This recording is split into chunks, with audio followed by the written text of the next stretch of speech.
Do you feel like your hip flexors are always tight and you're always needing to stretch them out during the day, or at least once a day? Well, I want you to test your hip flexors before you get in the habit of constantly stretching them out to see if you really do need to stretch them or if there might be something else causing the tightness. So you can find a bed, a table, the firmer the surface, the better, but a bed does work. And you're gonna lie diagonally on it so that your hip hangs off. This is called a modified Thomas test. You're gonna bring your opposite knee into your chest. Now, if you get pinching in here, that is also giving us clues about what's going on in your pelvis. All right, so as you pull this knee into your chest, if you notice, hey, my leg pops up and it sits above the table or even just right at level to the table, then sure, you probably have a little bit of soft tissue tightness. Maybe you have a lot of soft tissue tightness, and that is okay. That's usually when I say, okay, go ahead and do some hip flexor stretching. It's fine. We need to loosen up some of the soft tissue.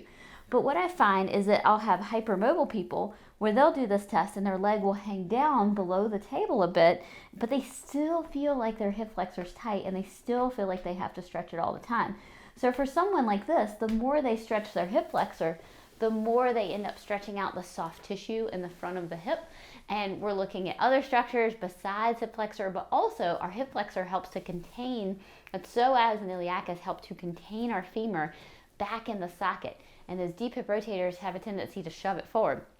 And so when we're looking at hip flexor tightness, if we stretch out something because it's just holding tension to try to give us stability, then we layer on more and more instability into the system. So if you did your test and your leg hung down a little bit below the table, then I would not stretch your hip flexor. I would address what's going on at the hip. Do you have an anterior tilt? Okay, so do you tend to stand like this?